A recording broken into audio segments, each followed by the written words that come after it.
Now, we start today's show with a topic that I find quite tasty. Tasty, tasty. Ew, put that down. Let's get to the heart of the matter, shall we?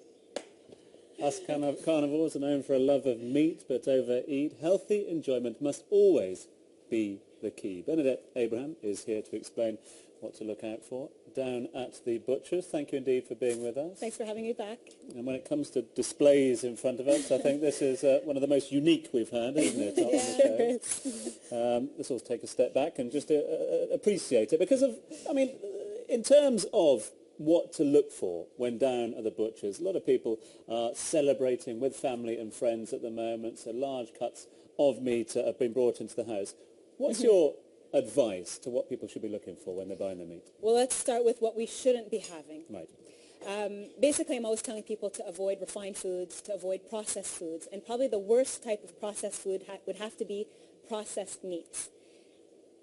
Right. This ham, deli meats, hot dogs, sausages, pepperoni, salami, and so on. I mean, there was a review that was done by the World Cancer Research Fund that reviewed over 7,000 studies to see the connection between food and cancer. And they found that processed meats increased your risk of cancer.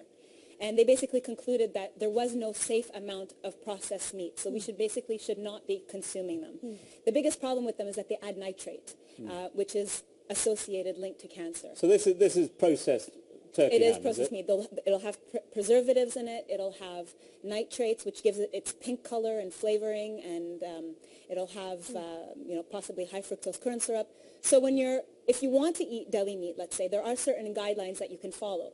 If it's 100% organic, certified organic, then you're sure that it's free of antibiotics. When you read the ingredient labels, make sure it doesn't have high fructose corn syrup. Make sure it doesn't have nitrates.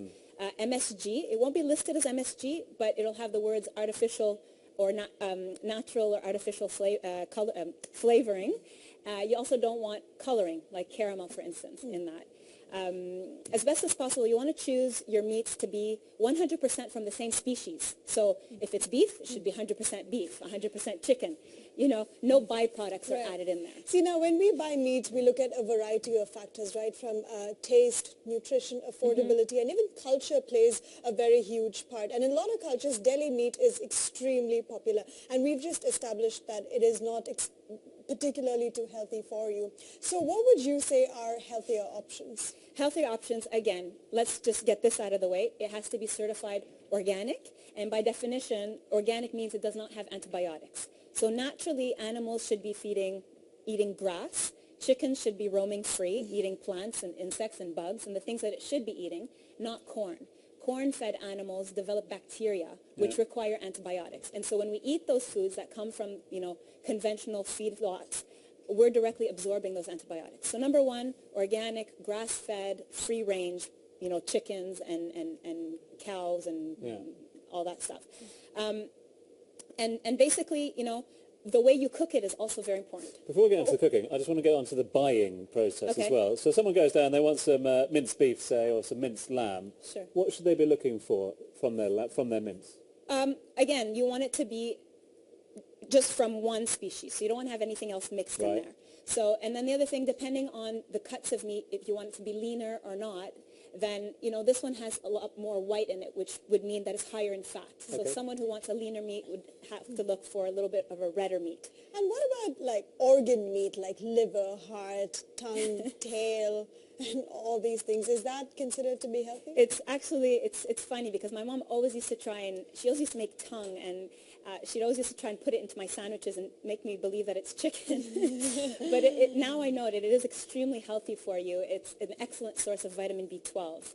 And, slight deficiency of B12 can lead to anemia, fatigue, mania, depression. So it is definitely should be included as part of our diet. We haven't got enough time to debate this throughout the entire show, but where do you sit in regards to the fence of, is meat good for you? Does it go back to the whole thing of moderation? Yeah, absolutely. I mean, if you want to consume meat, 2 to 3 times per week, absolutely. Again, it's the source, and what the source is eating is even more important. Okay. Well, it's good news about the offal, because I'm a massive offal fan. Do you mind if I have this? Go for it. You sure? You can eat it as it is, as long as you eat it as it We're is. not going to go. It's not a silence the lambs night, that's for sure. Listen, some great advice. Thank you for that. No doubt it will be heeded during the celebrations this weekend, and of course in weekends to come. Thank you, Bernadette. Thanks for having me. And stay back for some lamb much booze.